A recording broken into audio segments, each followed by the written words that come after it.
Right, hello people, how is it going? I hope you're all doing well, and welcome back to another train review. And today we're looking at the Bachmann Class 101 2-car DMU set.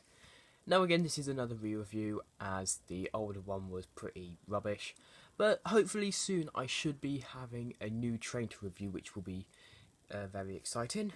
But anyway, let's look at the side of the box, and it is 32-287. Class 101 DMU BR blue and grey, and it's a 21-pin DCC decoder. And on the back is a bit of brief history. I don't know if you are going to be able to read that, but in the description down below I will leave an in-depth history plus the Wikipedia link so you can find out more. But anyway, let's turn this around and let's get straight into it. So we're going to open her up at the side and take out the boxes.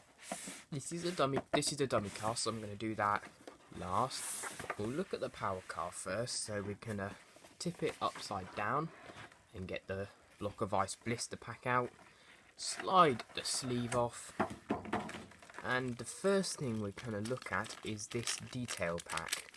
So, in the detail pack, you can see there is a spare coupler. Actually, I don't know if you can see that. If I give a bit of a shake, there we go.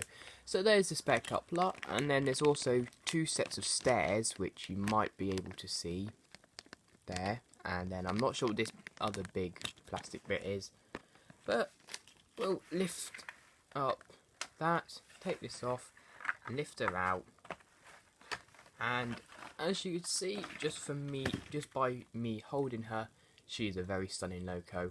But we're gonna get her up onto the chair and look at her in more detail. Right, so here we have her up on the chair, and from here you can see that the detail on her is magnificent. But we're gonna work our way from the front to the back of the engine, looking at her different areas of detail. So on the front here we do have a sign at the top saying Cambridge, and we have a warning sign, and we have separately fitted windscreen wipers, working lights and sprung buffers, as you can see. Hold on, if I just demonstrate. There you go, sprung buffers, and we do have NEM couplings. Moving along the side, we do have the door into the driver's cab, which has some handrails, but they are all moulded plastic to the body shell. We do have a sign saying private, and then we do have the BR logo with this number which says E51217, and it says load evenly distributed, and I think that's 11, but it's a bit damaged, tons. And on the windows we do have no smoking signs, which are on all the windows.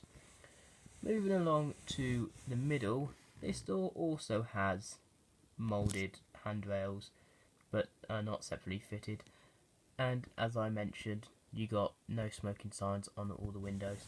But this is where it becomes much better. The detail underneath this is fantastic. You can't really appreciate it from this angle, but I'll put her up onto a side and you'll see how much detail there is underneath.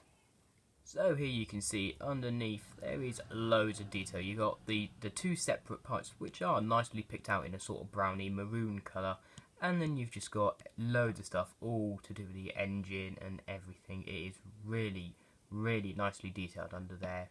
Bachmann have done a very, very nice job with that. So moving on to where the motor is located at the back. The motor is located here, which is blocked out because there is obviously the motor there, but you can see there is an interior inside, as you can see the seats. Anyway, the bogies, which I didn't point out before, have got a fair amount of detail on them. If I just grab it and show you, you can see there is rivets everywhere, and it's not the most detailed bogie I've ever seen, to be honest, but it's still fairly nice nonetheless. Moving on to the back, we do have the two exhausts, which are also picked out in that browny maroony colour, and we do have a warning sign in the window, and down in the bottom left hand corner we have a sign saying 101 DMU, DMBS even, but I can't read what anything else says. And again, we do have sprung buffers, as I will demonstrate, and then this is the coupling design that Bachmann have with their DMUs. This power car has lights in it, and electrical current comes through these copper bits, through the coupler and into the dummy car, which then lights up the dummy car, but you'll see what I mean when I show you the coupler design. But we'll move on to the dummy car, which doesn't have as much detail as this, but still I'll show you it. So here we are with the dummy car, and as you can see straight away there is nowhere near as much detail. The front is very similar with the separately fitted windscreen wipers and the lights, except it does say Norwich instead of Cambridge.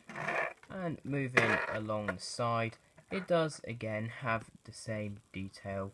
It says private on the driver's door, and it does have the BR logo, and it says here E54364, whereas the power car was E51217. But still moving along, we do have no smoking signs, but weirdly they're not on all of the windows on the dummy car. But moving on to the underneath, you can see that there is nowhere near as much detail, which is understandable because this doesn't have the engine in it, whereas the power car is the one which would have the engine. But if I just grab the torch and get some better lighting, there you can see there is nowhere near as much detail, but it is understandable. Moving along to the back of the dummy car, we have very similar detail, like the doors, which have handrails, but again they are moulded plastic, and then these two back wheels have the no smoking signs, but the ones in the middle don't. Moving on to the back is where the other significant difference is between this and the power car.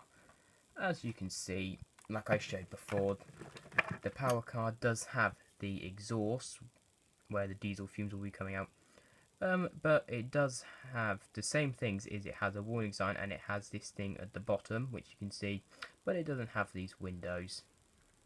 Here it does have this, which I'm not clearly sure what that is. All I know is it's not on the power car, and then the roof is exactly the same. The roof is completely similar. But I'll now show you the couplings, which you can see is attached to the dummy car. So I think you can see from here, you've got these little copper wire bits which touch the copper bits on the couplings here. Now the electricity from this goes through these copper bits, it connects onto the copper wires here, which transfers the electricity, conducts it through the coupling connector into the dummy car, which lights the lights up in here, which you will see in part 2. But I'll get these two coupled up, put on the floor, and you can see what she looks like when she's coupled up with the dummy car.